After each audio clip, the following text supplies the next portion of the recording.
Bueno, estamos ya entonces. Les pido ante todo 1000 disculpas mientras se van sumando.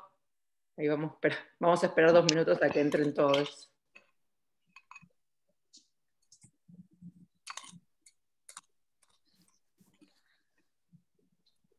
Bueno, voy a arrancar para que no seguir demorándonos.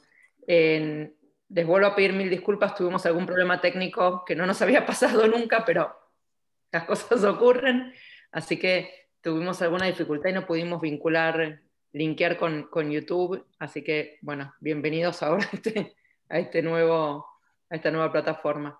Muy brevemente y para dejar lugar, les pido justamente a todos que apaguen sus micrófonos, silencien los micrófonos. Ale Delgado, justo estás ahí está. Les pedimos a todos que tengan silenciados sus micrófonos, así podemos, escucharnos bien a quien esté exponiendo en su momento. Muy brevemente, les decía, me presento y soy Daniela Urribarri, soy la directora de programas y coordinadora de la Alianza. Es un placer tenerlos a todos y a todas hoy en este espacio para presentar este nuevo estudio que hicimos desde la Alianza y que queríamos compartir con la comunidad interesada en temas de acceso a la información. El estudio ya está disponible en nuestra web. Es una reflexión general en torno a los logros y a los desafíos que nos dejaron estos 10 años de acceso a la información en la región. El trabajo fue elaborado por Luis Esquivel, que está en alguna de sus ventanitas, y lo hizo en base al trabajo, al aporte, al análisis y a las reflexiones concienzudas y conscientes y esforzadas de todos nuestros miembros de la Alianza.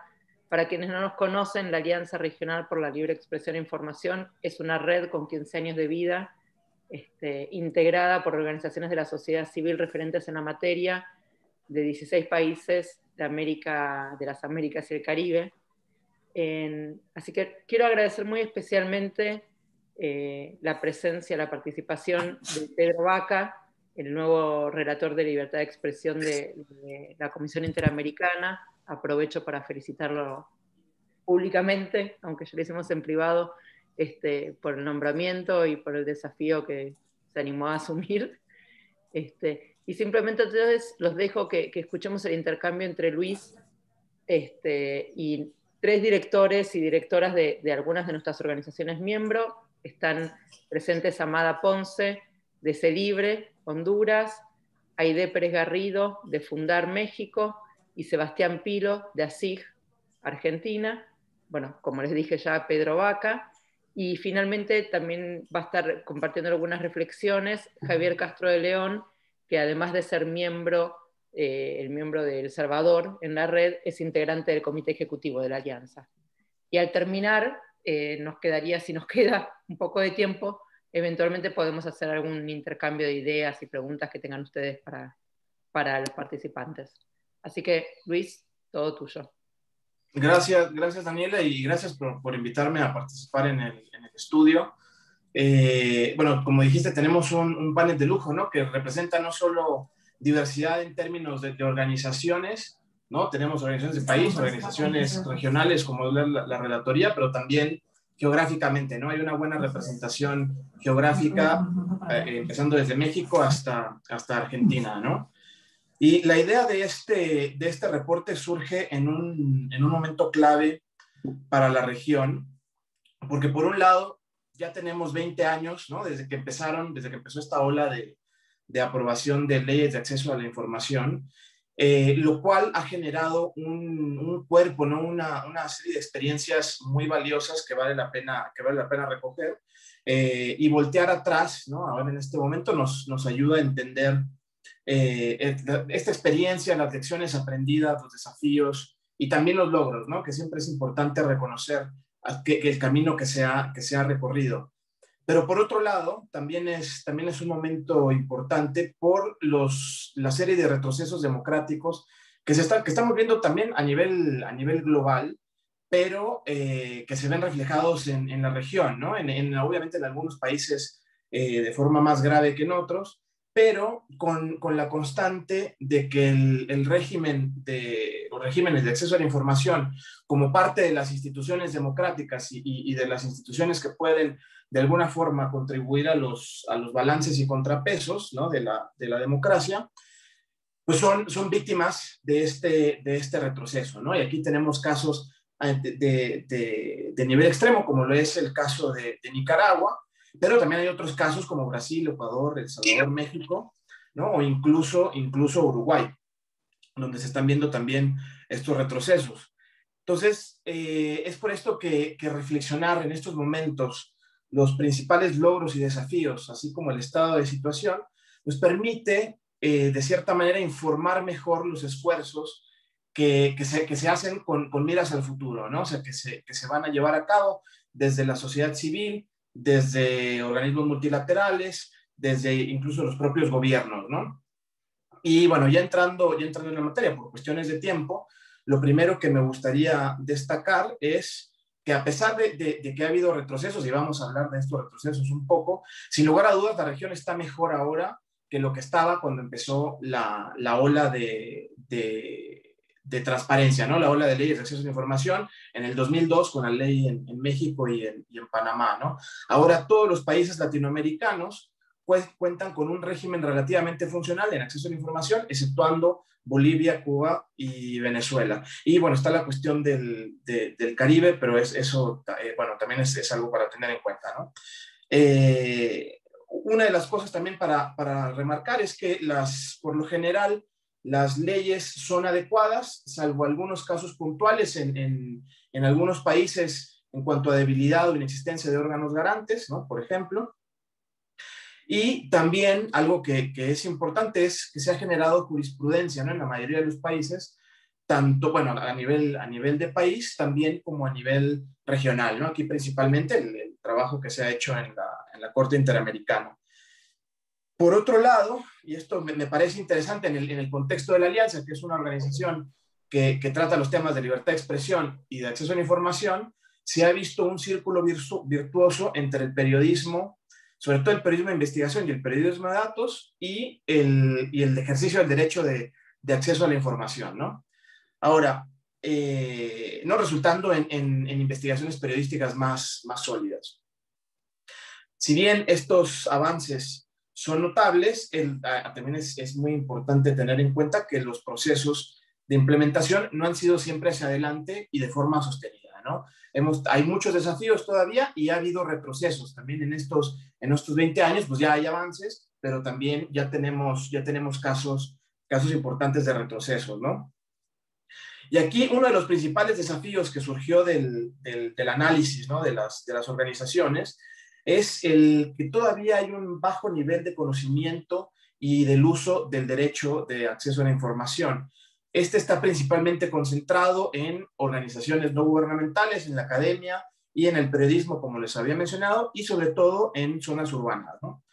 También se observó que la independencia de los órganos garantes se ve por momentos comprometida, sobre todo ahorita, bueno, algo que en términos, ¿no?, de procesos de designación, por ejemplo, algo que se está viendo ahorita en Argentina. Y bueno, hay más desafíos que están en el reporte, pero ahorita por cuestiones de tiempo, ya para ir cerrando, me gustaría pasar a las lecciones aprendidas, ¿no? Lo primero, y esta va a ser una de las preguntas que ya vamos a pasar con los panelistas, es que hay que remarcar que la voluntad política es importante, sí, por supuesto, pero aun cuando no hay esta voluntad política se pueden lograr avances. Y esto ocurre principalmente, ¿no?, por el empuje de la sociedad civil, por un lado, pero también cuando hay burocracias, ¿no?, técnicas y profesionales capacitadas en estos temas, que les permite tener mejor interacción con sus líderes políticos, ¿no?, como argumentar mejor en favor de la transparencia desde la parte de la burocracia, ¿no? Entonces, este hecho pone mucho énfasis en la necesidad de capacitar a funcionarios públicos.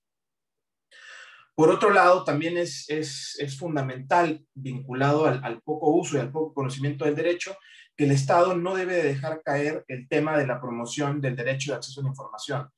Hasta ahora, esto ha sido, y la promoción hacia adentro del Estado, pero también hacia la sociedad, ¿no? Hasta ahora esto ha recaído principalmente en organizaciones de la sociedad civil, han recogido la pelota en este sentido, pero esto no debería ser así. El Estado debería de jugar un rol fundamental en este aspecto. Y luego, ya para cerrar, el tema de las sanciones, ¿no? Que aquí lo que se ve es que en ningún caso las sanciones funcionan, no se ejercen, no se aplican y no son un incentivo para el cumplimiento con las leyes. Sin embargo, también el hecho de que estas sanciones no funcionen tampoco es necesariamente una limitante para el cumplimiento de las leyes. Es decir, hay cierto nivel de cumplimiento aun cuando no hay sanciones. Por eso es necesario repensarlas, y este también es un tema que vamos a hablar ahorita con los panelistas, pensar a lo mejor en que se apliquen que se enfoquen en incumplidores sistemáticos, o cambiar la causal de sanción a otros elementos de las leyes de acceso, como la capacitación, ¿no? Entonces, bueno, con esto es una versión muy resumida del reporte. El reporte está disponible, y ahora, para pasar ya más a lo enriquecedor de este panel, ¿no? Que es los panelistas, quiero abrir primero, la idea es hacer como una especie de talk show, donde abrimos con una pregunta para cada panelista, y después vamos a hacer preguntas más generales para los panelistas, y luego ya pasamos a las preguntas por parte del público, ¿no? De los asistentes. Así que bueno, empezamos con Amada Ponce, directora de CELIBRE en Honduras. Y aquí me gustaría tocar un poco el tema de la voluntad política, ¿no?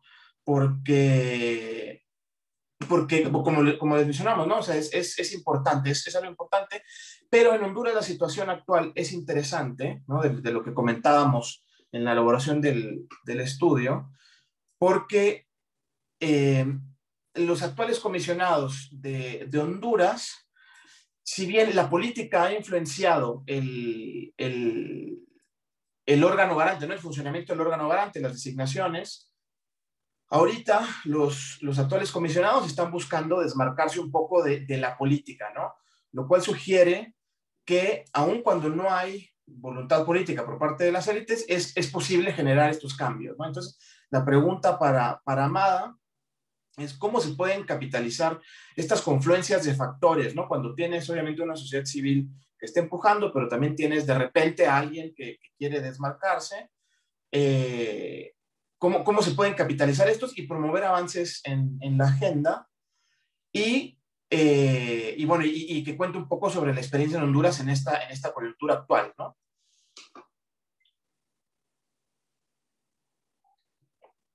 Estás en mute, Amada.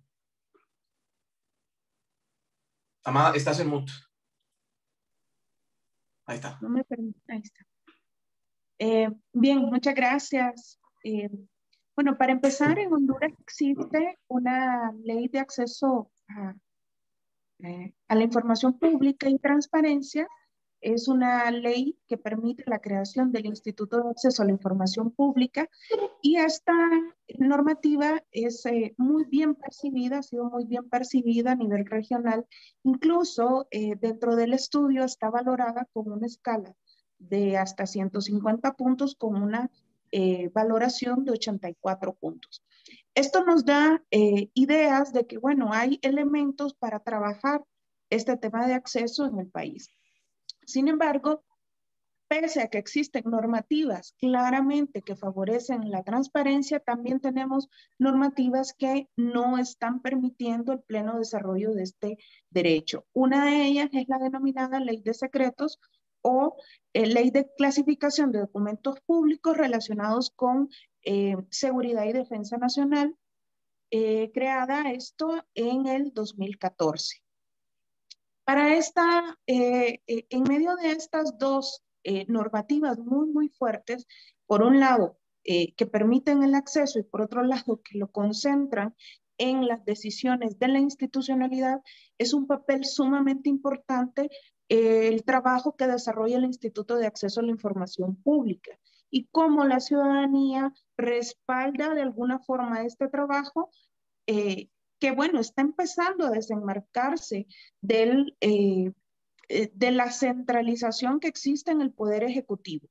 Para nosotros es sumamente importante estos esfuerzos por transparentar el ejercicio público en diferentes ámbitos. Y vemos con buenos ojos, por ejemplo, el hecho de que durante la pandemia se crearon portales de transparencia relacionados con el ejercicio de los fondos públicos destinados a este sector. Y vemos también con buenos ojos el ejercicio que ha hecho el instituto para acercarse a sociedad civil y fortalecerse desde este espacio. Una de las cosas importantes que desarrolló en este periodo del instituto fue, por ejemplo, la publicación de el test que se desarrolló a favor sobre el supuesto contagio del presidente por COVID-19. Esta información, que podría haber sido de gran impacto en la ciudadanía por el contagio del primer mandatario del país, pues había sido declarada como información reservada. Sin embargo, el instituto hace el esfuerzo para transparentar esta información. Pese a estos esfuerzos, si la sociedad civil no hace grandes pasos para que el instituto cumpla con su función y para que los sujetos obligados cumplan con su función de facilitar la información de forma activa, pues sencillamente no estamos haciendo nada. Y muestra de que existen grandes dificultades para que el instituto trabaje de esta forma un poco más independiente es la creación de la Secretaría de Transparencia recientemente en el país. Esto se constituye una paralela para Honduras. Esta paralela, bueno, es importante conocerla porque no se sabe exactamente quién va a definir las políticas públicas relacionadas con acceso a la información pública. En este año, 2020, Celibre realizó más de 100 solicitudes de acceso a la información pública como parte de su experiencia para hacer ejercicio ciudadano a través de la plataforma destinada a ello. Sin embargo, más del 60% de estas solicitudes no fueron contestadas. Y esto nos da una clara muestra de que si los ciudadanos no hacen presión, y esto, ciudadanía organizada, hablamos de coaliciones, de la coalición contra la impunidad, de la coalición contra la corrupción, de estudiantes, de catedráticos, de universidades, pues sencillamente el trabajo para exigir que se demuestre transparencia en todos los ámbitos de pues la publicación necesaria, pues no se va a cumplir. Es necesario fortalecer en este caso todas las capacidades desde sociedad civil, especialmente en un año que se considera sumamente riesgoso para el país, un año político, un año en el que se ha estado criticando profundamente el accionar de la concentración del poder en el poder ejecutivo y que bueno, que se avecinan unas elecciones sumamente criticadas también. Entonces estamos en un año que debe de convocarnos pese a que la pandemia ha hecho muchas cosas por establecer espacios de poca participación ciudadana. Hay espacios también que se han aperturado muy importantes a través de las nuevas plataformas TIC. Hoy por hoy no hay ciudadano en el país que no pueda acceder a alguna plataforma desde cualquier ciudad, pero esto también representa muchos desafíos. Sin duda alguna, hay muchas implicaciones y para nosotros es importante que tanto sociedad civil organizada y no organizada pueda acceder a este tipo de nuevas formas de organización. Muchas gracias, Amada. Aquí pues remarcando de nuevo, ¿no?, la importancia de la presión de la sociedad civil para trabajar con el gobierno. Pasando un poco, que también tiene que ver con esto, ¿no? O sea, en el trabajo con el gobierno, Aide, ¿no? En México ha habido ya un largo proceso, ¿no?, de la implementación de la ley, casi 20 años, y este proceso, ¿no?, ha permitido, por un lado, la familiarización de la burocracia con el concepto de acceso a la información, con las características de la ley, ¿no?, las responsabilidades que tienen bajo la ley. Y Y eso por un lado, ¿no? En el Estado en general, pero por otro lado, y en particular, ¿no? Ha permitido la profesionalización dentro del INAI, ya con varias generaciones de comisionados, pero con una profesionalización en sus cuadros técnicos, ¿no? Al mismo tiempo, también se han visto en México embates desde distintas administraciones, ¿no? Contra la apertura y contra la transparencia. Y en este contexto, ¿no? O sea, que se ha vivido pues, como un constante estira y afloja, ¿qué tan importante ha sido, ¿no? Contar con esta burocracia consciente de lo que implica la ley de acceso a la información o las leyes de acceso a la información en México, al igual que contar con un INAI profesional más allá de las características políticas o de la alineación política que hayan tenido los varios comisionados que ha habido, ¿no? Y en este sentido también el papel de la capacitación, ¿no? O sea, ¿cuál fue el papel de la capacitación a funcionarios públicos para contribuir a esto? ¿Y cuál fue el rol de la sociedad civil también en este proceso de capacitación?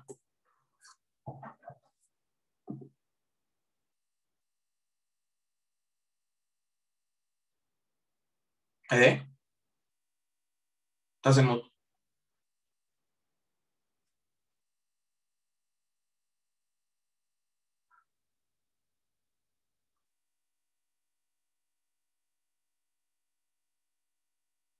¿Aide?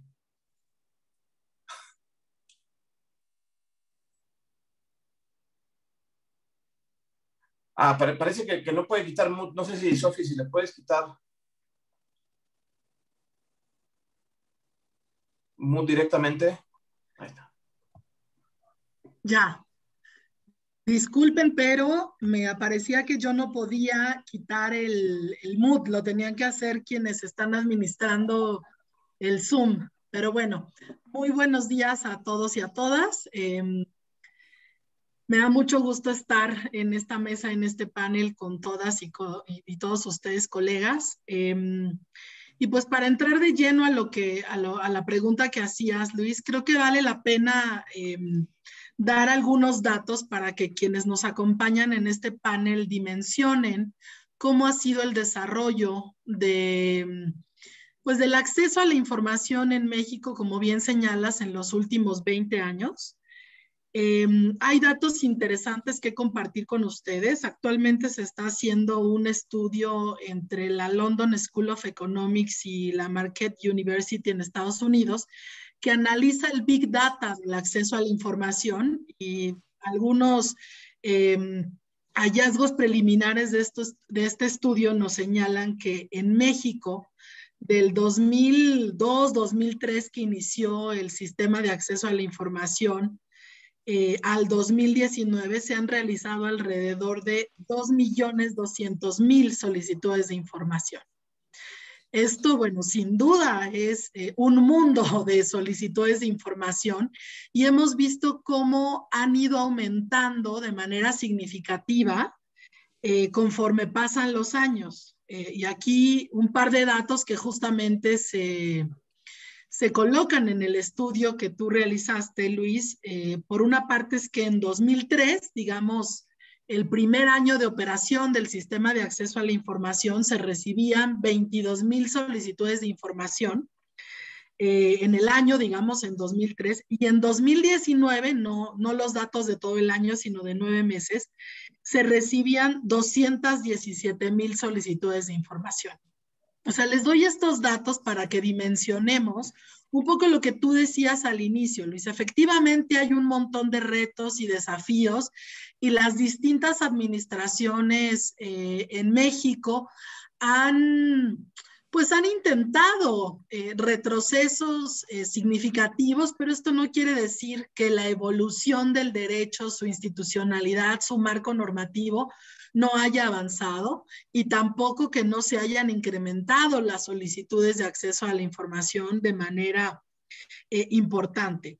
Ahora, efectivamente, entrando a lo que tú mencionabas con respecto a la importancia de profesionalizar a la burocracia, sin duda en México se ha apostado de manera muy significativa por el desarrollo de una burocracia profesionalizada que entiende el acceso a la información como un derecho humano que el Estado tiene la obligación de garantizar.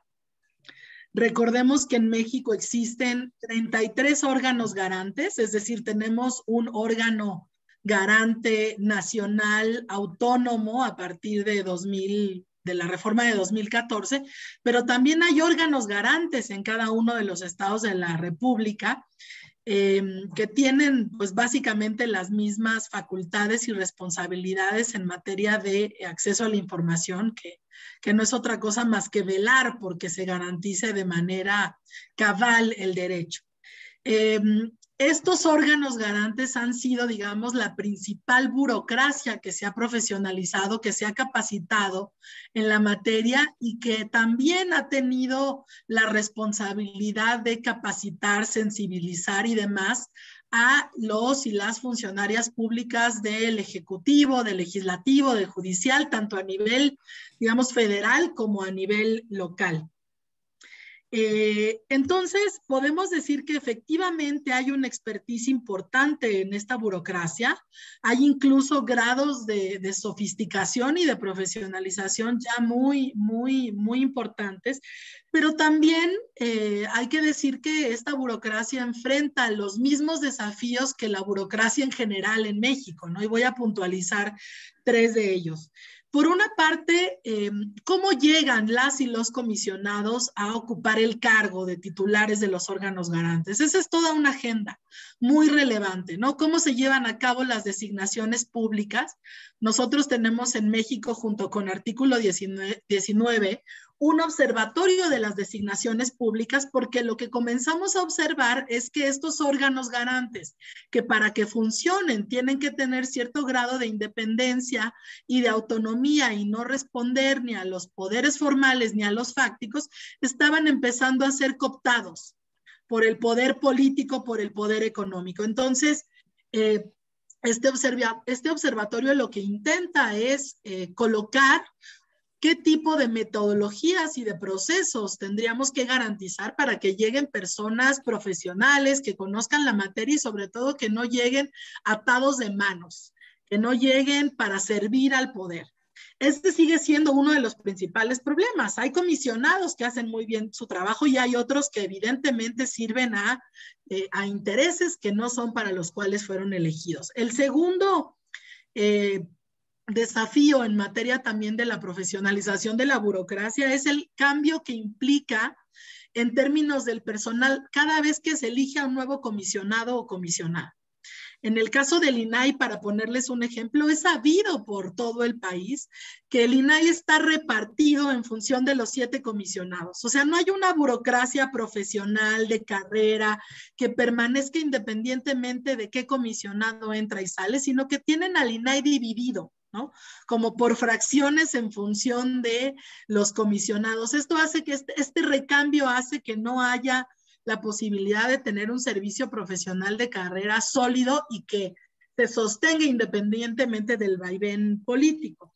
Y un tercer desafío tiene que ver con también con el tema de recursos, hay que decirlo, ¿no? Actualmente estamos viviendo un tema de austeridad republicana, como la frasea el presidente, que en algunos casos nosotros desde Fundar celebramos porque efectivamente había gastos innecesarios, gastos superfluos, muchos privilegios que no tendría por qué tener la burocracia. El problema es cuando esta austeridad republicana empieza a impactar en la posibilidad de tener una burocracia sólida, profesional, etcétera. Termino diciendo en esta primera intervención que de hecho esta burocracia alrededor del acceso a la información, de la protección de datos personales, etcétera, ha sido, digamos, calificada por parte del presidente de la República como la burocracia dorada, ¿no? Una burocracia llena de privilegios, una burocracia que no retribuye, digamos, en su labor a la sociedad civil, pero que tiene que mantener el erario público. Nosotros desde Fundar creemos que es importante revisar todo este andamiaje digamos, institucional de los órganos garantes para que efectivamente cumplan con la labor que tienen en términos, digamos, de su mandato constitucional y que efectivamente no gocen de privilegios de los cuales no deberían gozar. Pero tampoco estamos a favor, por supuesto, de desaparecer estos órganos garantes, esta institucionalidad que tanto trabajo nos ha costado. Estamos a favor de perfeccionarla, de revisarla críticamente, pero por supuesto no de desaparecerla como han sido algunas de las declaraciones en los últimos meses del presidente de la República. Yo dejo aquí esta primera intervención, Luis. Perfecto, gracias Aide, y gracias por poner los desafíos muy conciso en estos tres puntos. Hablando de la independencia de los comisionados, de los cambios de personal, ¿no? Que también tiene mucho que ver con la profesionalización. Si no hay estabilidad en el tiempo, pues no se puede profesionalizar. Y el tema, obviamente, de los recursos y de la austeridad.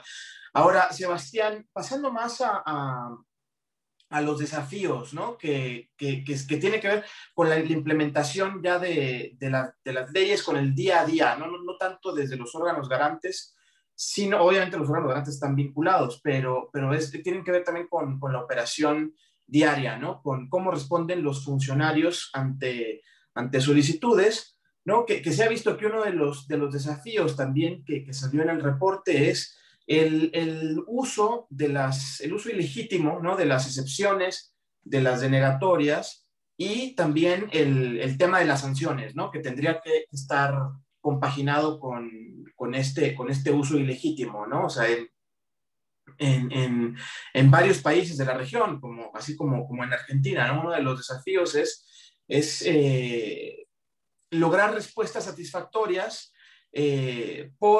como te decía, por el uso de las excepciones y de las denegatorias, como lo es la falta de obligación para producir información, ¿no? Por mencionar un ejemplo, ¿no? Y esto se debe en parte, ¿no? También a una mezcla de falta de voluntad política por parte de la administración en turno, pero también a veces el poco conocimiento que hay, ¿no? De los funcionarios sobre cómo utilizar las excepciones y la irrelevancia de las sanciones que ya había mencionado al principio. Entonces, en este contexto, ¿no? ¿Cómo podría lucir un régimen sancionatorio que efectivamente contribuya al cumplimiento de las leyes de acceso a la información? Quizás se podría pensar en algo, ¿no? Como un sistema de incentivos o sanciones informales que surjan desde la sociedad, de name and shame, o quizás se puede pensar otra cosa, ¿no? O sea, de nuevo, este es un tema que requiere como meterse y pensar fuera de la caja, ¿no? Entonces, ¿cuáles son tus perspectivas en este tema? Bueno, gracias Luis por la pregunta y por la invitación. Voy a tratar de ser breve. Creo que esta respuesta se puede contestar en dos planos, o necesita contestarse en dos planos. Uno más vinculado a lo último que proponía, más instrumental, pero antes de eso me gustaría poder dar una reflexión más conceptual sobre el problema, porque lo que creo que hay de fondo es que ningún instrumento va a ser lo suficientemente efectivo en la medida que no venga acompañado con algún compromiso de cambio de paradigma respecto del modo en que entendemos nuestras democracias, del modo en que entendemos el ejercicio del poder, el modo en que entendemos las obligaciones de rendición de cuentas de los estados. Voy a intentar llegar a la parte de algunos instrumentos que me parece que resuelven, pero quiero ser claro en esto. Mira, a ver, en la medida de que el acceso a la información tal como está diseñado, es en alguna medida una anomalía respecto de modelos de democracia delegativos, con funcionarios que creen que los eligieron y durante los próximos años, hasta la próxima elección, pueden hacer lo que quieran, que no tienen la obligación de rendir cuentas ante la ciudadanía. El acceso a la información viene a molestar a ese paradigma, pero solo va a tener su plenitud en la medida que podamos cambiar a modelos de democracia en donde haya un compromiso serio con la participación de la ciudadanía en la cosa pública, con la deliberación de los asuntos públicos basados en argumentos, con el estimular la actividad de los sectores más desaventajados para la defensa de sus derechos. Solo en ese modelo, el acceso a la información pública va va a recibir de parte de los funcionarios, de la comunidad, compromisos reales. Todavía estamos en un estadio, ha mejorado mucho en los últimos años, pero todavía estamos en un estadio en donde los principales preocupados y preocupadas por el acceso a la información somos las organizaciones o los activistas que trabajamos en temas de transparencia, anticorrupción, funcionamiento de las instituciones de la democracia. Bueno, esto que nos llenamos la boca hablando del derecho de acceso a la información como un derecho instrumental, todavía tiene mucho camino por recorrer. En la medida de que esa instrumentalidad se vuelva real, los márgenes para incumplir la norma se van reduciendo mucho. ¿Por qué? Vos hablabas de los sistemas de name and shame, Luis. A ver, en Argentina hay un registro de incumplidores. Nadie se avergüenza de aparecer ahí. ¿Y por qué nadie se avergüenza? No se avergüenzan mucho, quiero decir. ¿Por qué no se avergüenzan mucho? Y porque probablemente ese listado lo miremos a SIGI, 5 o 6 organizaciones más. Ahora, el ministro de Educación, la ministra de Educación, por decir cualquier cosa, de salud, de vivienda, no se avergüenza respecto de aparecer en un registro que mira una organización que se ocupa de temas anticorrupción, por decir cualquier ejemplo. Se avergüenza cuando quienes están mirando eso son quienes tienen que legitimar su gestión. En el Ministerio de Educación, para seguir con mi ejemplo, serán, no sé, los gremios docentes o las comunidades educativas. Esos son los actores que son capaces de minar la legitimidad de un ministro o una ministra que se niega a entregar información y que son capaces de avergonzarlo cuando eso no ocurre. Entonces, lo primero que diría es: hay un trabajo todavía muy fuerte por recorrer para que el acceso a la información pública se democratice como herramienta, a pesar de que los números cada año se piden más que el año pasado. Estamos en un camino hacia eso, pero todavía queda mucho por recorrer, y en la medida que los sujetos que están peleando por sus derechos, que quieren discutir cómo se diseñan las políticas públicas, que quieren exigir la rendición de cuentas, puedan utilizar estas herramientas, bueno, los márgenes de incumplimiento van a ser mucho más grandes, independientemente de cualquier sistema de sanciones, multas o lo que querramos pensar. Entonces, lo primero que diría es, para reducir los márgenes de incumplimiento, más usuarios más relacionados con las agendas sustantivas que las carteras llevan, y las organizaciones que trabajamos en temas de fortalecimiento de las instituciones democráticas y transparencia tenemos que ir perdiendo el monopolio de ese discurso. Luego, o sea, eso más desde el punto de vista conceptual, para que no nos sintamos incómodos durante los próximos años si el acceso a la información no despliega todo lo que puede desplegar en el marco de democracias delegativas, en donde nadie rinde cuentas. Digo, eso va a ser muy difícil. Ahora, aún así creo que hay instrumentos que son mejorables y que por supuesto que se pueden apuntalar, incluso pensando en esos modelos. Y diría 2 o 3, así a modo de ideas antes de terminar esta primera intervención. La primera tiene que ver con esto que creo que también mencionaste, Luis, que es, bueno, hasta ahora lo que tenemos es un sistema un pretenso sistema de sanciones basados en el caso. Alguien presenta un pedido, no se cumple, si hay un órgano garante, el órgano garante eventualmente ordena el cumplimiento, eventualmente no se cumple y llegamos al name and shame o al sistema de multas o el que se le haya ocurrido a cada normativa nacional, que, como vos decías, en general no terminan siendo eficaces en ese aspecto. O sea, no vencen, no son capaces de vencer una resistencia inicial. Ahora, entonces, la práctica del caso, por ahí, no está siendo lo suficientemente efectiva. Ahora, si uno mira el mapa más grande, uno ve, en Argentina tenemos un estudio en donde eso surge con bastante claridad, pero seguramente en todos los países, uno ve, no es lo mismo un ministerio en donde tiene un pedido incumplido de 10.000 que un ministerio que tiene una práctica reiterada de negar información a la ciudadanía. Y eso existe. En los casos en donde se detectan ese tipo de situaciones, prácticas reiteradas, sistémicas, de resistencia para la práctica, me parece que ahí hay que ser un poco más creativos y generar estrategias para avergonzar mucho más fuerte a ese tipo de funcionarios, más que con el caso concreto, que se podrá seguir haciendo, pero tendrá los resultados que está teniendo hasta ahora. Pero digo, identificar patrones de incumplimiento más grandes y funcionarios resistentes me parece que es un primer gran paso. Lo siguiente tiene que ver con, bueno, y ahora que están identificados, ¿qué hacemos, ¿no? ¿Cuáles son las sanciones? Porque ponerle a un ministro una multa es muy difícil. Generalmente es hasta difícil desde el punto de vista del diseño normativo, la burocracia, no se sabe quién la puede estar en condiciones de poner, o sea, en la práctica no ocurre. Ahora, yo pensaría si este modelo de capacitaciones, por ejemplo, a modo más parecido a las probation del sistema penal, no podría ser una salida posible. Si el funcionario que denegó 10 pedidos de información en forma infundada o que faltó el cumplimiento, bueno, su obligación no es pagar una multa, su obligación es participar de un curso de X horas sobre acceso a la información pública y va a tener que estar sentado ahí como quien tiene, no sé, faltas al conducir el auto y lo mandan a hacer el curso, a recordar los principios de manejo cuando lo maneja bien. Bueno, creo que son estrategias que se pueden pensar en términos de forzar determinadas instancias en donde los funcionarios se vean obligados a escuchar a quienes tenemos algo para decir sobre por qué es importante que respondan los pedidos de acceso a la información pública, que tengan una política de transparencia activa, que tengan una política de rendición de cuentas comprometida, y que no es solamente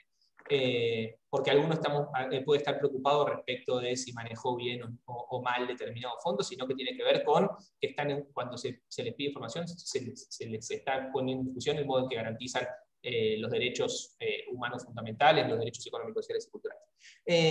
Y lo otro que creo también, así como bastante instrumental, tiene que ver con los casos en donde hay órganos garantes, y sobre todo cuando esos órganos garantes tienen algún nivel de autonomía, asignarles legitimación activa para judicializar a las propias burocracias. En la ley argentina, por ejemplo, eso está previsto, hasta ahora no se usó nunca, pero la verdad es que frente a un incumplimiento, quienes llegamos a litigar por ese incumplimiento, quienes estamos en condiciones de hacerlo, somos la élite de la élite, digamos. Es ínfimo la cantidad de actores que estamos en condiciones de llevar a juicio al Estado por un incumplimiento. Bueno, necesitamos un organismo que sea capaz de hacerlo cuando no lo pueden hacer los propios interesados o complementar esa estrategia. Entonces, utilizar en la práctica modelos de legitimación activa para órganos garantes independientes, asignarlos a los ombudsman eventualmente, digo, me parece que son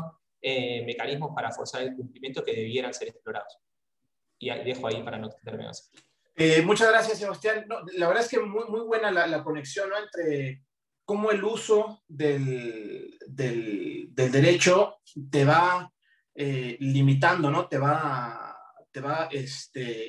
reduciendo el espacio para el incumplimiento, ¿no? Creo que, o sea, es el enfoque, ¿no? Por un lado, la parte ya más bajada, más de sanciones, con sugerencias muy concretas, pero no debemos olvidar, ¿no?, que la idea es que se cumpla, y uno de los principales incentivos para cumplir es cuando tienes la presión desde fuera, ¿no? Y entre más se use y entre más se vea también que no es un derecho de las élites, ¿no?, de las pocas organizaciones que lo están utilizando, sino que es un derecho de los ciudadanos y que los ciudadanos lo están ejerciendo, es como empiezas a reducir este espacio.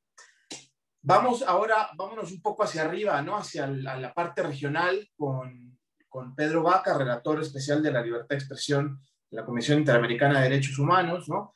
Y pensando en esta idea del acceso a la información en el contexto de los retrocesos democráticos, ¿no? El desarrollo de la agenda de acceso a la información se dio o estuvo muy vinculada también con los propios procesos de democratización que hubo en la región, ¿no? En la medida en que la gente empezó en que empezó a haber más demandas por más y mejores democracias, mayor participación, también es cuando empiezan la ola de transparencia es resultado de ese movimiento, ¿no? Y en gran medida los retrocesos que se están viendo, pues también están vinculados a las acciones de gobiernos que buscan remover estos controles y contrapesos, ¿no? Para que no les permiten consolidar su poder. Y estos regímenes ahorita están ganando tracción en la región e incluso están aprovechando situaciones como la crisis de la pandemia para consolidar su poder, ¿no? Entonces, en este contexto, ¿no? O sea, el papel que han jugado actores regionales, ¿no? Tanto multilaterales como lo es la OEA, la Relatoría, la Comisión, la Corte, también actores regionales desde la sociedad civil, ¿no? Como redes, precisamente como la Alianza, pues han sido claves para promover avances, pero también para evitar retrocesos. Entonces, en este contexto, ¿no? en donde estamos viendo un auge de estos regímenes que buscan limitar o buscan desarmar los controles democráticos, y que al mismo tiempo están desvinculándose o están participando menos en foros regionales, cómo se pueden fomentar vínculos efectivos, ¿no? y que tengan impacto entre estas instancias regionales y los esfuerzos, o sea, por un lado, ¿no? Y los esfuerzos a nivel país. ¿Qué se puede hacer desde la relatoría al respecto? Y en este mismo sentido, pero como complementando, ¿cómo se puede nutrir el trabajo de la relatoría a través de acciones desde la sociedad civil, ¿no?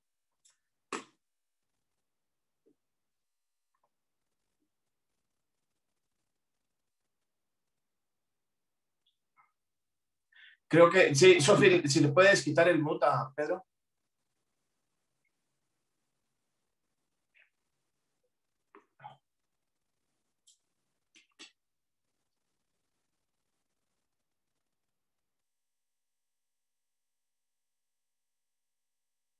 Sofi.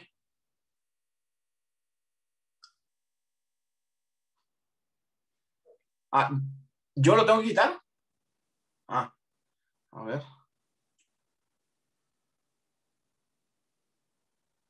Perdón. No, pero yo no puedo.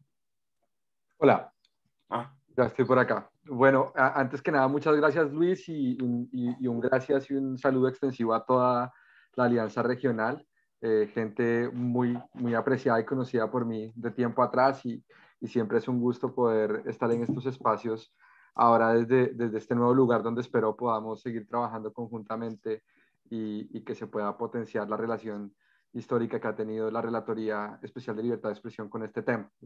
Es un gusto de verdad ver tantas caras conocidas y gente tan experta en estos temas y me alegra mucho poder estar acá hoy con ustedes, así sea de forma virtual. Yo quisiera arrancar por un gracias con una felicitación, porque yo creo que si uno mira en perspectiva los últimos 15 años de las distintas agendas asociadas con el derecho a la libertad de expresión, tal vez la que se ha posicionado de una forma más consistente y ha generado como mayor estabilidad en su discusión es la agenda de acceso, del derecho de acceso a la información pública, ¿no? En cuestión de unos 15 años, tal vez un poco más en otros estados, se tienen contrapartes a nivel de sociedad civil, de Estado, de academia. Hay casos, es una comunidad vibrante en el mejor sentido de la palabra y esto también creo que tal vez es uno de los frenos más importantes a esos riesgos que mencionaba Luis cuando estaba anticipando, digamos, como si en esta regresión de lo que, y voy a profundizar eso más adelante, del Estado de Derecho, sin esa erosión del Estado de Derecho, y si no tuviéramos la sociedad civil y el ecosistema de comunidad alrededor de acceso a la información, creo que estaríamos teniendo una conversación muy distinta, ¿no? Como freno y contrapeso social, creo que estos aportes son muy significativos. Arranco también por un asterisco, ¿no? También, y siento, al menos desde la perspectiva que hemos venido en estos meses teniendo frente al tema de acceso a la información en la relatoría, siento que los análisis varían entre el hemisferio continental, digamos, y el Caribe, ¿no? Siento que en el Caribe, sobre todo en el Caribe anglófono, aún, digamos, hay mucho trabajo por hacer. Hay muchas lecciones que se tienen en el continente con respecto al derecho de acceso a la información, sus marcos jurídicos, y también hay ánimo de parte de sociedad civil, incluso estados, de avanzar en estas agendas, ¿no? Un caso que sé que ha sido recurrentemente objeto de análisis por parte de la Alianza, el caso de Bolivia, ¿no? Donde a propósito de una audiencia pública que tuvo la comisión el año pasado, también hay, digamos, la disponibilidad de avanzar en la agenda de acceso a la información a nivel de marcos normativos en Bolivia. Esto un poco como para decir que creo que hemos avanzado y creo que esos avances hoy están siendo funcionales a la protección de la democracia, ¿no? Sin esos avances, creo que nuestro entorno actual sería mucho más dramático del que ya tenemos. Ahora, en términos de los desafíos y de qué sigue, yo creo que hay un primer insumo que es fundamental, y es que el continente, el hemisferio, tiene la ley modelo 2.0, ¿no? Que también es un referente, digamos, de inspiración, por ejemplo, para procesos de actualización de leyes de acceso a la información, ¿no? Es decir, que tengamos ya algunos marcos normativos en la gran mayoría de estados no quiere decir que no tengamos ya suficiente información para identificar algunos de los desafíos. Varios de ellos han sido mencionados en este conversatorio, pero sobre todo diría que casi todos están incluidos en el informe que hoy se está lanzando, ¿no? Entonces, el componente de desafíos de este derecho también puede invitar a una suerte de actualización, si es necesario, de los marcos jurídicos actuales, y ahí creo que el insumo de la ley 2.0, al igual como ocurrió con una primera versión de la ley modelo, puede ser importante. Y ahí empiezo un poco como también a responder la pregunta. La relatoría ha estado históricamente muy a disponibilidad tanto de sociedad civil como de los estados para estos procesos de deliberación sobre los marcos normativos del derecho de acceso a la información pública. Diría que hay una segunda tarea, y es hay que proteger los avances, ¿no? Cuando digo proteger los avances, lo digo no en el sentido del cero de que ya hayamos logrado en la región el punto ideal frente al derecho de acceso a la información pública. Quiero anticipar que yo sí noto que hay un riesgo a que esos avances empiecen a deteriorarse, ¿no? Y siento que de alguna manera contagiar a más personas, particularmente a nivel de funcionarios públicos, de las ventajas democráticas y sociales de la transparencia y del acceso a la información, sigue siendo una tarea vigente, ¿no? En el funcionariado público, en todos los niveles, digamos, altos, medios, bajos de la jungla de la arquitectura estatal de nuestros países, es importante contagiar de la importancia social que tiene este derecho, ¿no?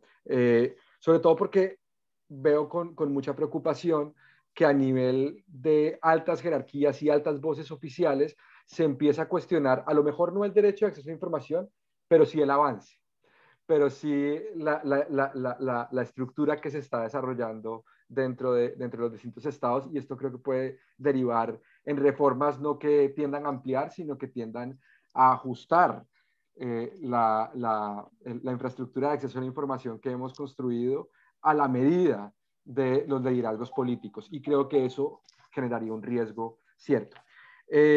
Ahora, eso que uno podría llamar es como la agenda autónoma del derecho de acceso a la información pública, donde seguramente corresponda avanzar en temas de capacitación a funcionarios públicos, de testear la transparencia pasiva, de un poco retar a la argumentación del porqué de reservas, de la justificación, argumentación de las reservas, de la generación de precedentes, incluso la remisión de casos que ya hayan sido resueltos y en los cuales persista algún debate al propio sistema interamericano, ¿no? Creo que ese flujo, ustedes y la comunidad de acceso a la información lo conoce bien, creo que hay una agenda que está integrada a Estado de Derecho, ¿no?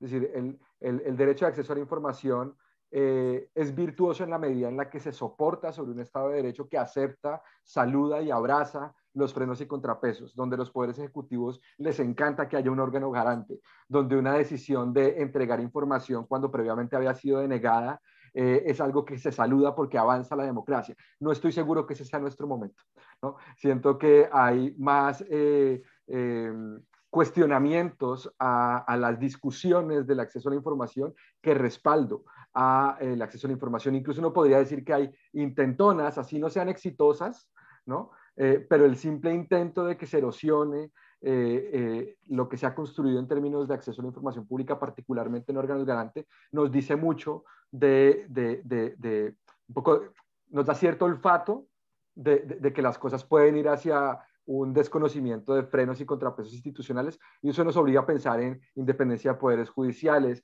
asegurar que las discusiones parlamentarias sean suficientes, argumentadas, soportadas, que recojan los más altos estándares de la conversación global, y que los poderes ejecutivos sean receptivos a la transparencia del acceso a la información pública, incluso saluden controversias de decisiones que ellos en principio hubiesen negado. Ahora, esta agenda integrada frente al concepto de Estado de Derecho, creo que el momento nos la pone muy difícil, porque estamos en un contexto de pandemia, ¿no?, donde la gran mayoría de estados han acudido o los poderes ejecutivos de los estados han acudido a los artículos que les dan facultades extraordinarias de sus constituciones.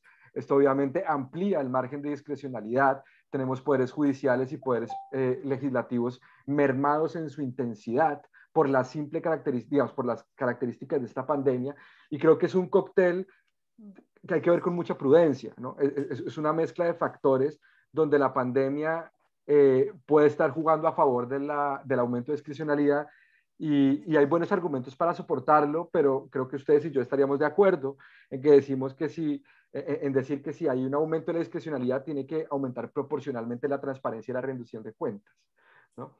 Y ahí es donde no sé si la ecuación nos da sí. O sea, siento que ha aumentado la discrecionalidad de la toma de decisiones, de la compra de insumos, de un montón de asuntos que el ritmo de la pandemia demanda, pero no sé si proporcionalmente tenemos un aporte en términos de proporcionalidad al acceso a la información y la transparencia. Creo que ahí sigue habiendo un déficit.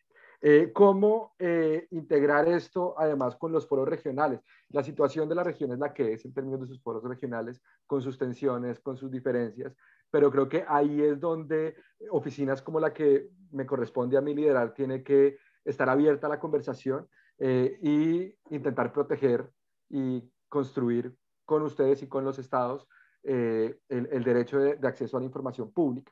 Y no quisiera dejar de mencionar un último asunto que también me parece que no es exclusivo de la agenda de acceso a la información pública, pero sí tiene mucho que ver con la percepción de las transparencias y la percepción de la acceso a la información, y es la desinformación, ¿no? Es decir, en el escenario ideal donde tenemos toda la información a la cual tenemos derecho y el estado de la salud y el ejecutivo particularmente le parece que estos son avances, si tenemos ruido en la conversación, si hay distracciones que le restan legitimidad al valor instrumental del derecho de acceso a la información como derecho que permite el ejercicio de otros derechos, perdemos apropiación social.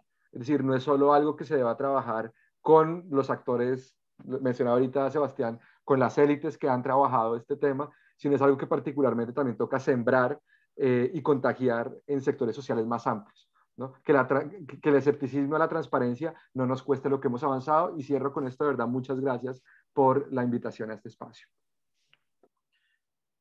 Muchas gracias, Pedro, por este panorama regional. Ahora voy a hacer uso de mis facultades como moderador, porque también por cuestiones de tiempo. Una, para avisarles, para los que puedan, nos vamos a quedar unos 10-15 minutos más para compensar por la falla técnica del principio y para seguir con esta conversación.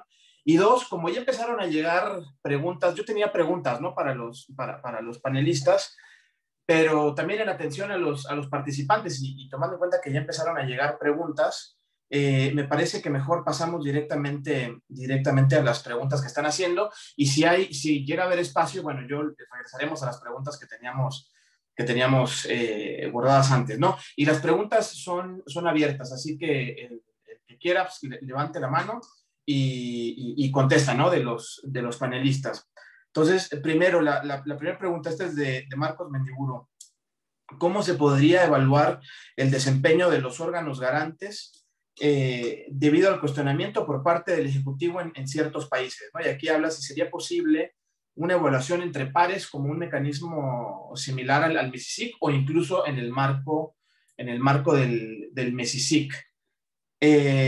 También hago 3 preguntas y si quieren vamos respondiendo.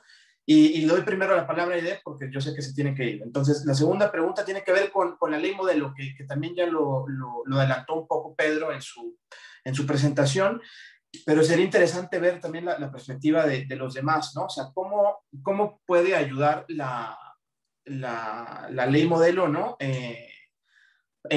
Ahora en esta nueva etapa y hacia los años venideros, ¿no? La ley 2.0. Y finalmente, Margarita pregunta, ¿por qué en la mayoría de los estados un derecho fundamental como el derecho de acceso a la información cuesta tanto, siendo un derecho amparado por la ley, y por qué es tan manipulado, ¿no?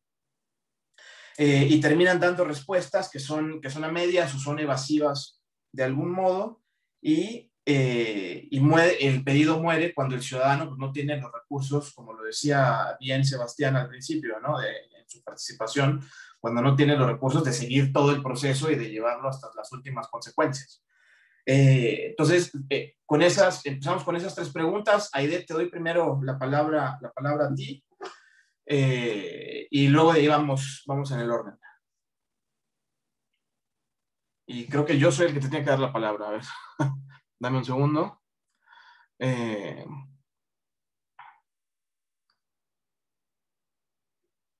A ver. Creo que ya, Luis. Ahí está, sí. Sí, ¿verdad? Sí. Ya. Sí, bueno, en principio yo me disculpo porque voy a tener que salir en 10 minutitos, pero la pregunta que hacía Marcos Mendiburo creo que es muy interesante. En México tenemos una experiencia justamente de artículo 19 que elaboró y aplicó el INOGDAI, que es el Índice Nacional de los Órganos Garantes del Derecho de Acceso a la Información, y es justamente un índice con algunas categorías que efectivamente miden o evalúan el desempeño y el trabajo de los órganos garantes en México. Hay que decir que no estoy 100% segura, pero me parece que irá en su 3ª edición. Y francamente, hasta donde recuerdo, las evaluaciones son pues bastante mediocres, por decirlo de alguna manera, ¿no? Entonces, ahí hay una metodología, ahí hay un índice. Es interesante lo que propones, Marcos, de que pudiera ser el MESICIC y hacer una evaluación entre pares, aunque sin haberlo pensado mucho, esta parte de la evaluación entre pares, yo creo que yo me decantaría porque se hiciera una evaluación de parte de la sociedad civil, ¿no? Finalmente, la sociedad civil somos en buena medida usuarios del derecho de acceso a la información, pero no solamente como organizaciones, sino en la labor que hacemos de acompañamiento a otros grupos de base, a pueblos, a comunidades, en fin. Entonces, me parece importante que la valoración del desempeño de los órganos garantes se haga así en función de categorías, si quieren, hasta cierto punto cuantitativas, ¿no? ¿Cómo resuelven? ¿Cuántas solicitudes de información llegan a recursos de revisión? ¿Cómo se resuelven estos recursos de revisión? Luego los procesos de sanción, etcétera, pero sobre todo un análisis cualitativo, ¿no? En México lo que hemos visto es que de pronto los órganos garantes tienen una visión muy limitada de su mandato, ¿no? Entonces, entender a los órganos garantes como instituciones clave para la difusión, promoción del derecho, no solamente en organizaciones, en periodistas, en académicos, sino como ya decía Sebastián, creo que hay un pendiente muy, muy importante para hacer llegar la difusión del derecho a las poblaciones históricamente excluidas y discriminadas. Entonces, una valoración sobre todo cualitativa del trabajo de estos órganos me parece que sería muy, muy interesante, pero bueno, sería también a pensar la propuesta que hace Marcos. Y yo, para no robar mucho del micrófono, por aquí la dejo, Luis. Gracias, Aide. Pasamos ahora a Sebastián, por favor. Vamos a ver, Sebastián Pedro Amada.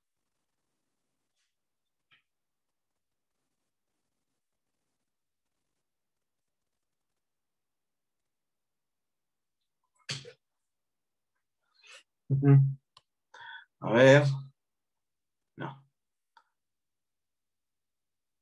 Sebastián.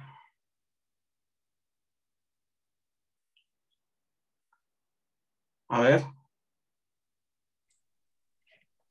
Ahí estoy. Ahora sí. Bueno. No, o sea, muy brevemente sobre la primera pregunta, la de Marcos, me suena una idea razonable que deberíamos pensar un poco, pero me parece que está bien. Creo que lo difícil no está, en términos de evaluación de órganos garantes, no es tanto la aplicación de determinados indicadores, sino poder ponernos de acuerdo en con qué indicadores van a ser evaluados los órganos garantes. Si pudiéramos generar algunos modelos de discusión que lleguen a determinados acuerdos sobre, bueno, cómo vamos a evaluarlo, con qué indicadores, luego la aplicación de esos indicadores, quién la realice, me parece menos relevante que el desafío de que cada órgano sepa sobre qué parámetros va a ser juzgada su gestión. Y en ese etapa inicial me parece que la mesa tiene que ser grande, que puedo incluir a otros organismos públicos, pero que tiene que necesariamente incluir a organizaciones de la sociedad civil y sectores académicos, para poder ponernos de acuerdo en esos indicadores. Luego, alguna cosa que voy a aprovechar, tiene que ver con la ley 2.0, la ley modelo 2.0, pero voy a hacer trampa y voy a hablar de la posible ley modelo 3.0, porque me parece que hay tres agendas, insisto que la nueva ley modelo puede ayudar, pero que son muy actuales y sobre las que hay que trabajar en profundidad. Una es aquella que la ley modelo reconoce que no pudo llegar y que pospuso, que tiene que ver con el acceso a la información en el Poder Judicial.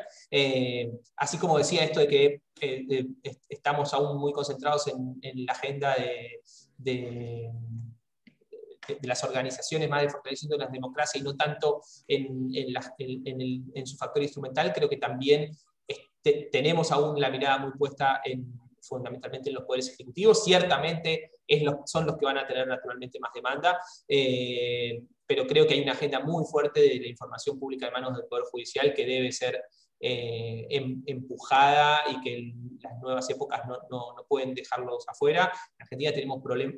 Ayer estuve buscando cuántos juicios de desalojo hubo en el último tiempo, por decir un ejemplo cualquiera, y la última información publicada de esto es del año 2012, de hace 9 años atrás. Tenemos un problema con la transparencia activa en términos de estadística judicial espectacular. Entonces, una primera agenda que me parece que es ineludible en estas discusiones tiene que ver con la acción de información del Poder Judicial. Una segunda tiene que ver con la información en manos de sujetos no estatales, para pasar no solo una concepción de información en manos del Estado, sino de información socialmente útil, independientemente de quién la tenga. Nosotros estamos demandando a empresas prestatarias de servicios públicos en Argentina, porque si la práctica, el paradigma de resistencia a esa información es marcado en los funcionarios públicos, no se imaginan en el sector de empresas, que nadie les dijo jamás que tenían una obligación de aportar a cualquier ciudadano información sobre la función pública que cumplen o los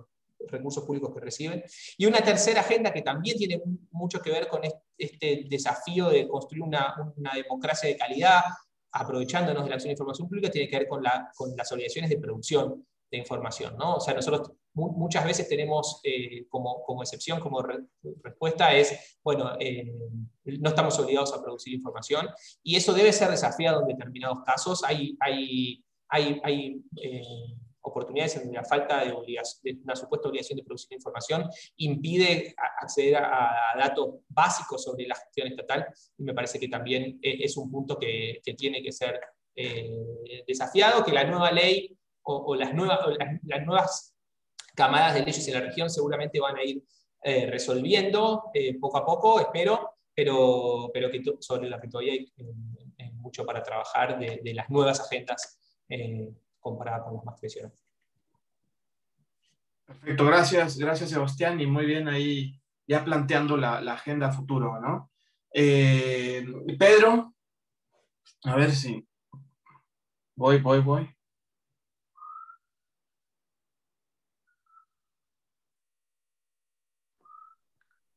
Ya está.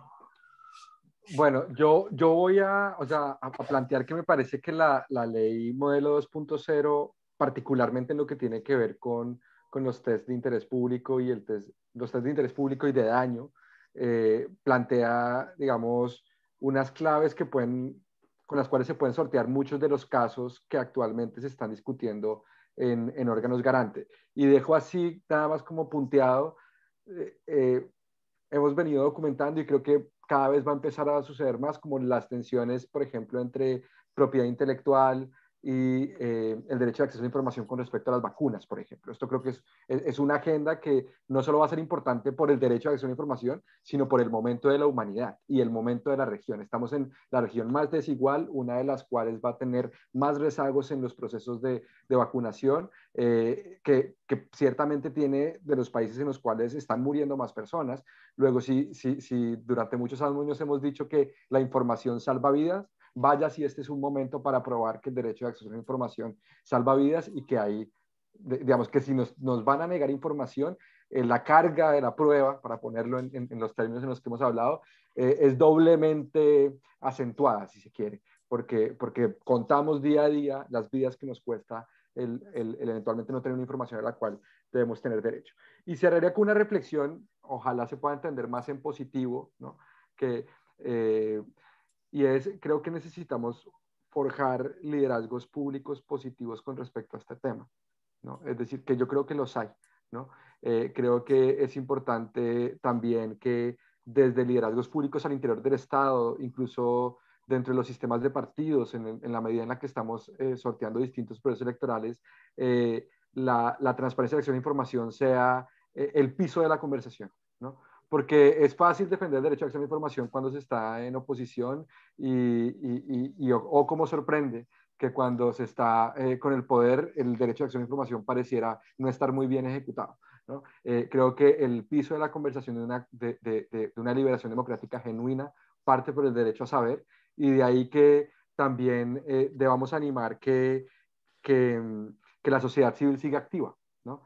Siga activa, porque sin la sociedad civil en estos temas muy rápidamente se puede, es decir, se ha avanzado en la agenda, pero la agenda es frágil, ¿no? Y lo que se ha logrado es frágil, y creo que ahí es muy importante proteger lo que se ha avanzado. Muchas gracias de verdad por la invitación. Gracias, Pedro. Me parece esta última reflexión muy, muy rescatable, ¿no? Porque también me gustaría vincularla con lo que dijo, con el punto de Sebastián. O sea, obviamente, ¿no? Hay liderazgos y hay campeones, ¿no? O los reformistas del acceso a la información, pero también se necesita que esto suba en la escala política, ¿no? En los niveles políticos.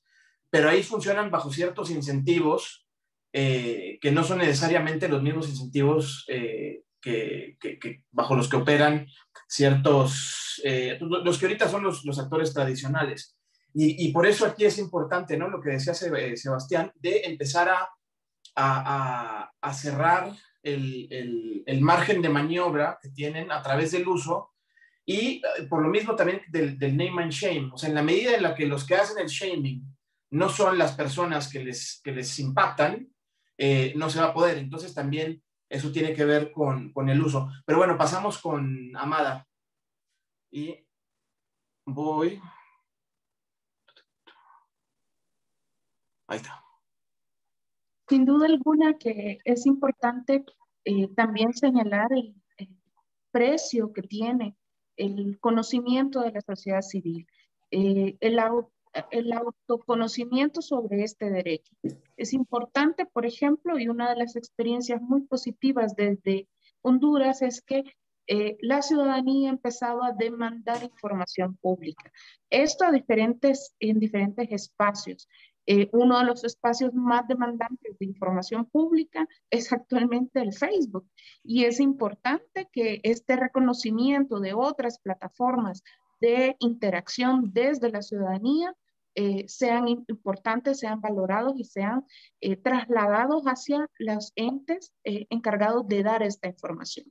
Igualmente, pues es importante la conformación de coaliciones. Una de las experiencias más recientes es esta conformación de coaliciones ciudadanas, de plataformas ciudadanas diversas, que incluyen estudiantes, organizaciones de sociedad civil, iglesias, movimientos sociales, que confluyen en estos intereses para demandar y para presionar tanto a los estados como a las instituciones. Sabemos que existen diferentes tipos de personas dentro de las instituciones y hay personas también con estos liderazgos importantes que han permitido que este derecho sea conocido al interno de sus instituciones. Y esto ha facilitado en algunos casos, no, definitivamente no el porcentaje que quisiéramos, pero sí es importante reconocer que hay pasos importantes para el conocimiento general del derecho. Entonces diría yo estos dos elementos,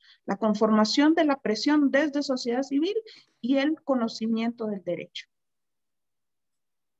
Perfecto, muchísimas gracias, Amada. Bueno, ya son 11:40, entonces, si quieren, Dani, pasamos ya a Javier para realizar el cierre. Creo que, bueno, primero que nada, agradecerles a los panelistas, a Pedro, a Aide, que ya se fue, a Amada, a Sebastián. Muy interesante la discusión y definitivamente, ¿no? Ya se están planteando temas de actualidad y de ver hacia el futuro, ¿no? Entonces, como les decía, por eso es importante a veces voltear para atrás para ver cómo se llegó hasta ahora y en base a eso poder ver cómo seguir, ¿no?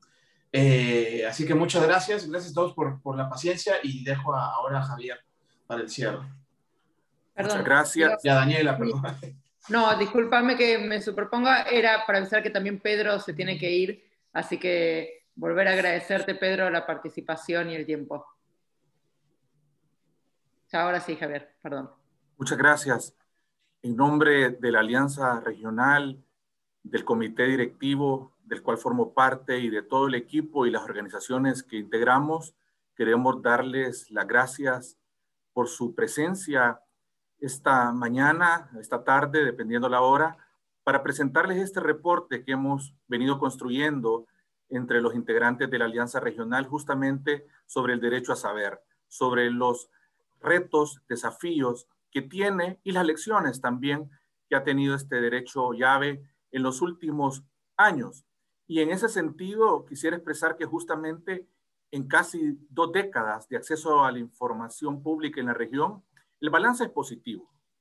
Todos los países de América Latina, excepto Bolivia, Cuba y Venezuela, tienen un régimen funcional de acceso a la información pública. Ha habido avances importantes en materia de transparencia activa, jurisprudencia, la sinergia entre el periodismo de investigación, que es clave para investigar los casos de corrupción, y el mismo acceso a la información pública, entre otros. Sin embargo, el camino recorrido no ha sido fácil. En la región hay desafíos importantes, como el poco uso generalizado del derecho de acceso a la información en la ciudadanía. Este avance tampoco ha sido constante. Ha habido un proceso con altibajos y retrocesos que amenazan este derecho. Incluso ahora, ante nuevos estilos de liderazgo político que no favorecen a las instituciones democráticas, estamos viendo en países como Brasil o México y El Salvador ataques a los sistemas de acceso a la información pública.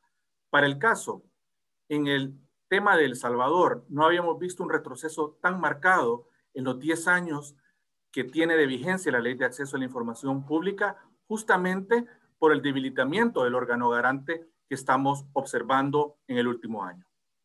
Más aún, entramos a la segunda década del milenio enfrentando una crisis mayúscula, la pandemia de COVID-19, que ha puesto a prueba los mecanismos de acceso a la información pública, así como la voluntad política y el compromiso con la transparencia por parte de los gobiernos.